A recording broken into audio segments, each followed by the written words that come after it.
Welcome to What's Cooking with the Cookware and Bakeware Alliance. The CBA supplies the industry with standards, connections, and solutions. This podcast features stories from our members and partners. Our goal is to share resources and information across the industry for consumers, retailers, manufacturers, and more. To learn more about becoming a member of the CBA, visit cookwareandbakeware.org.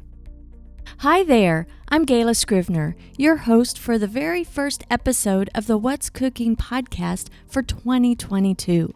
I'm honored to be hosting this episode to kick off a year-long celebration of the 100th anniversary of the Cookware and Bakeware Alliance. If you've been following the show for a while, you've most likely have noticed some changes. Usually, I work behind the scenes as podcast producer, as CBA Managing Director Fran Grossbeck usually leads the discussions with guests from the cookware and bakeware industry. But today, I thought it was time to turn the tables on Fran.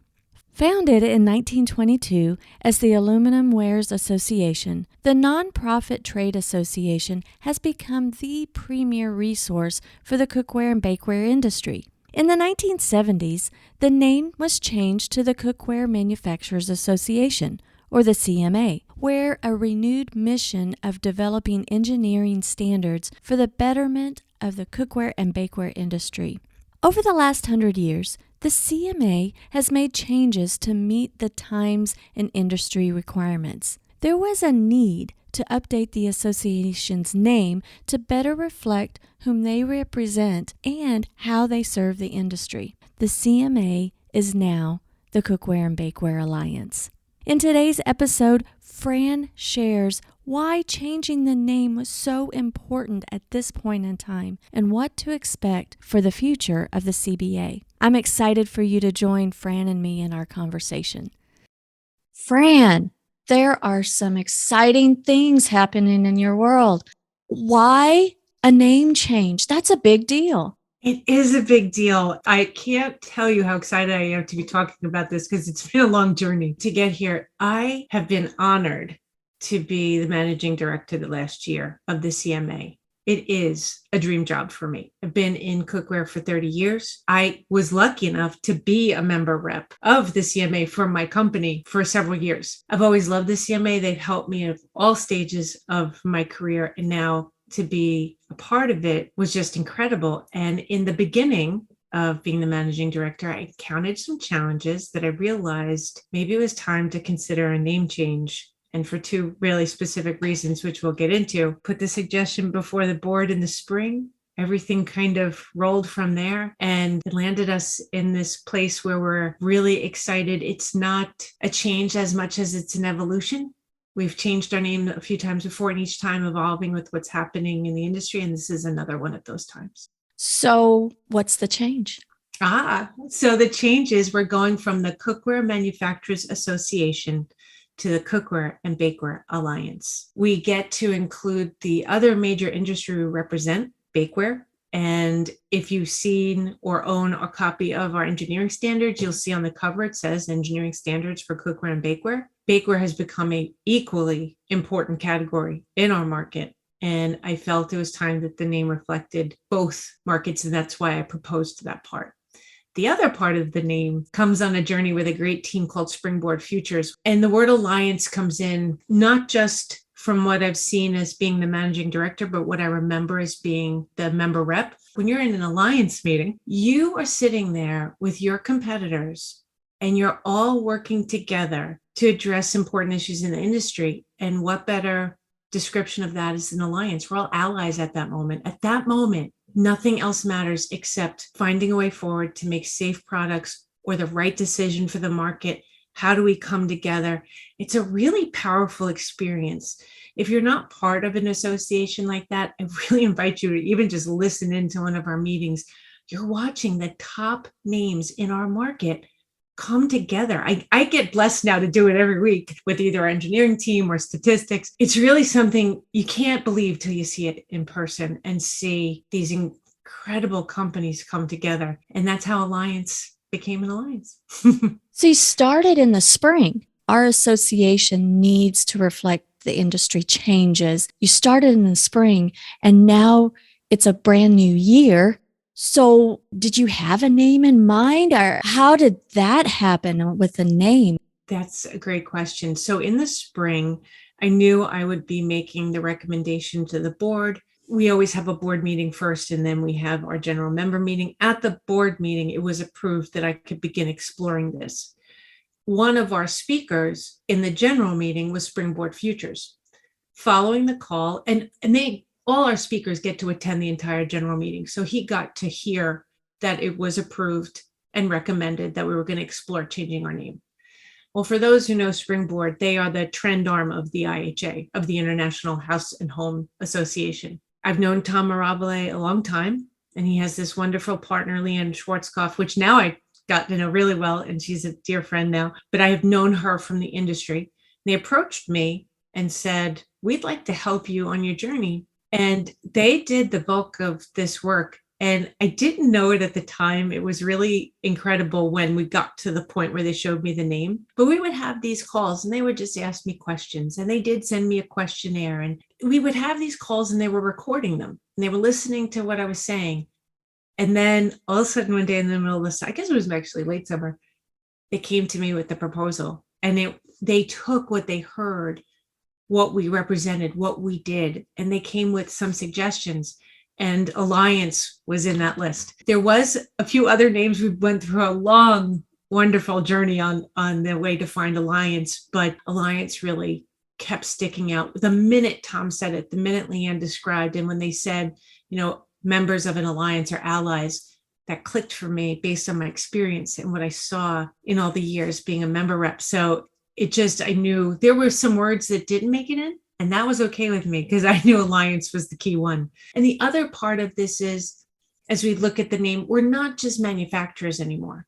And we want to become more inclusive of all of the members of the industry. So we want to do programs and really connect with retailers. We want to make sure that those who have a significant business here in the US know they could be a part of this too. Even if you're not manufacturing here, you could be a big part of this too, because we want all cookware and bakeware industry people on the same page. We all want everyone to be working under the same guidelines and working with the same message of integrity in mind. You're going to hear us talk a lot this year connected to the name change and to the Alliance in general, that members build their products with integrity. We want everyone who cares about creating safe and quality products to be part of the Alliance. So we thought by moving it out of just manufacturers, it would send that message of everybody's welcome. They may not be able to be members. Not everyone can be members, but I want them to know we're here for them and we're here to help them do whatever they need to do to create those safe and quality products. The new name reflects who you are, the Cookware and Bakeware Alliance. But there's a tagline that says how you serve. What's that tagline? So that's a great question. The tagline is supplying our industry with standards, connections, and solutions. That is what we do. The standards is the number one thing that we do. It is the core of why we're here, to make sure we're all testing to the same standards. No one's creating their own. We're all looking to create the same quality products. Connections, whether it's networking, helping you find the right information. Right now, we're immersed heavily in all that's going on with PFAS legislation. So we're making the connection to understand what's going on with all those pieces. And the members will soon see a whole new section where they'll access write-ups on these different legislations, but it's also networking between members. If you come to an event, you'll see how great they ask questions. We've had members help each other solve HR issues, questions on how they recycle, lots of different things. It's really incredible. And then solutions. These are, whether it's our statistics reports or other tools, we have a lot coming, as you know, in 22, solutions to help better promote our members as being those drivers of our industry. Because those who choose to be members of the Alliance do stand out from the rest, because they're committing to being part of this group and giving of their time, a significant amount for many of them, to developing the standards, writing a lot of these documents, being partners with me. I do everything for the members, but I couldn't do what I do without the members. So we really want to create a package of solutions now that help our members themselves, but also promote our members to the industry to remind them they're the ones they're driving it, because look at how much time and attention they put into what they build. With the new name, I've seen the new logo. Was there a process of getting the new logo? There was, and I'll start with the fonts. You and I were marketing people, so we pay attention. There's a lot of detail that goes into a style guide when developing logos.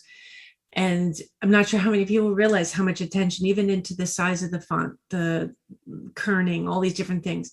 So we have a blend of serif and sans serif. Serif for that traditional kind of rooted in history, because everything we've done with this name evolution is to honor where we've been. We don't want to undo, we want to honor our history.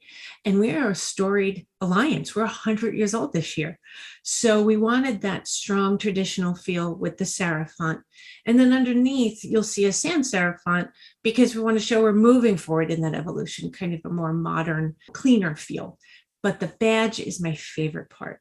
The badge is meant to replicate a stamp in metal, as we've seen done on the bottom of a piece of cookware or even in bakeware. Those bottom stamps we use to mark either the brand or sometimes even the date the product is made. We wanted to do something that reflected what we do, and 99% of our products are metal. Well, I'll make that 90 because we have ceramic bakeware and glass. Can't forget the glass. That's an important category. That metal stamp really it kind of ties into what we do. And it really, the way it came out, it looks like the bottom stamp of a piece of cookware. So it has both message and meaning, as well as just really takes that next step in this goal of upping the professional appearance of the Alliance. That's another balance in the fonts. We want to look more professional. We also don't want to lose our approachable edge, because we are very approachable. We want even consumers to approach us when they have questions. We want to be that resource for them, so no one's basing decisions on Twitter science. No offense to Twitter. But so the image is professional with a little bit of cleaner, modern edge to say everybody's welcome. We just want to really send that message of, if there is a question about cookware or bakeware, a concern, an issue, we're the ones you come to. So that's what we hope the logo and the badge now convey. So 2022, the 100th anniversary of the Alliance. What are you going to do to celebrate? We have some really cool ideas there that are going to be implemented this year. My favorite specifically ties to honoring our history. In our bylaws, we have a level called the honorary membership. We are going to invite industry people who have either retired or are not involved in the CMA, but were a big part of the CMA and our 100 years, to honor them as honorary members. People will be able to see who they are on our website. We will honor them at our meeting when it finally happens. We're going to have a face-to-face this year. We will then allow us to interact with these honorary members who have incredible industry experience, whether it be speaking at an event, attending an event so they're part of the network, or even maybe connecting them as kind of our own specific SCORE system, if you know who SCORE are, and having these retired executives be able to coach students and maybe make a connection there, because we have connections with some colleges who focus in home products. So that's one of them. We have some really great programs to focus and highlight our members.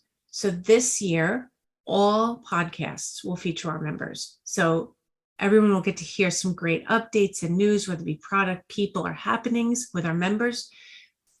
The spotlights and social will still be there. That's going to be great.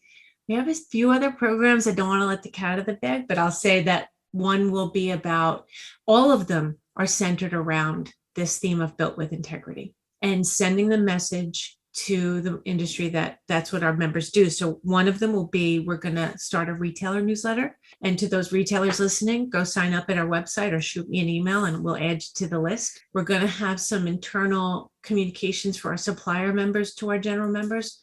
There's something coming called the Brand Finder. And watch for, we're going to say in 2023, we're going to use 2022 to plan for this, a training program, an online on-demand training program that will be exclusive to members. But this will be one service that non-members could sign up for and pay a small fee to be a part of. It's going to be really key because in our market, we have people who come from all kinds of backgrounds. And this way they can get caught up on what they need to know about cookware and bakeware more quickly. I think those are the big ones off the top of my head. There's a lot. I'm saying this to the person who is going to help me coordinate this, so you know, but it's really exciting times. Even just some updates to our reports to make them, while they may look like visual updates by adding some graphs, it's going to make the data more useful. And thank you to the members who inspired these changes. And I think I'm most excited by all the things coming with our biggest tool, which is the engineering standards.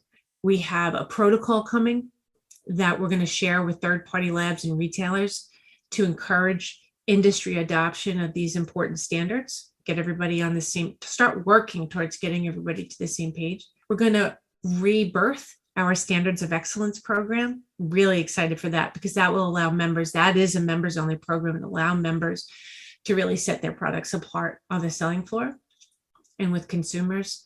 We have a new standard actually already in development, and we're going to look for a platform to better manage and handle the standards. So that could be exciting for all the people out there who bought the standards before, make it a lot more easier and friendly to get the updates and the newest standards. So sounds like a lot, and it is, but we're super excited because cookware and bakeware are really important categories. We develop products with safety in mind first.